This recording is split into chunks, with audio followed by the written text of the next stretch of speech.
రోజు పొద్దున్నే ఈ విచిత్రమైన డ్రెస్ వేసుకుని ఈ చాక్లెట్ షాప్ ముందు కదలకుండా విగ్రహంలా నిలబడాలి. వచ్చిపోయేవాళ్ళు తన్ని ముట్టుకోకుండా కదిలించడానికి ట్రై చేస్తారు. తను కదిలితే షాప్ ఓనరు వాళ్ళకు ఒక చాక్లెట్ బాక్స్ ఫ్రీగా ఇవ్వాలి. ఒకవేళ పొరపాటున లడ్డుబాబు కదిలితే వాడి బాక్స్ బద్దలు కొడతాడు వాడి ఓనర్. ఇన్ని ఇబ్బందులు పడుతూ లడ్డుబాబు ఈ ఉద్యోగం చేయటం అవసరమా అంటే వీడికి వీడి నాన్నకి ఈ ఉద్యోగం ఒక పూట ఫుడ్ పెడుతుంది. మిగతా 2 పూట్ల కోసం రకరకాల పనులు చేస్తూ ఉంటాడు. కారు అద్దాల్లో పాంఫ్లెట్స్ పెట్టడం, పెట్రోల్ బంకుల్లో షేవింగ్ క్రీములు, రేజర్లు అమ్మటం. సార్ గరగరలాడి మీ గడ్డని బరాబరా లాగేస్తుంది. జిలెట్ ఫోమ్, జిలెట్ రేజర్స్ కొనండి సార్. ఎవరు? నేనా? Sorry sir.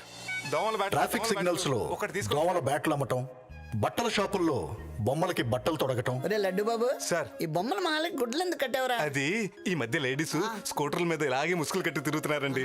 ఫ్యాషన్ కదా అని వీటిని కట్టాను. ఈ బొమ్మ స్కూటర్ మీద వెళ్తేరా?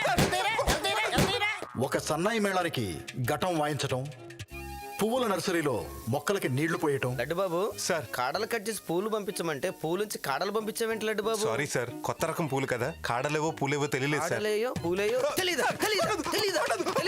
ఇడ్లీ బండి దగ్గర చట్నీ వేయటం. నీకెన్నిసార్లు చెప్పాను సాంబార్గా చట్నీ అని? తక్కువేమని చెప్పానా? అది ఇది అని లేకుండా పైసా కోసం ఏ పనికైనా ఒప్పుకుంటూ ఉంటాడు.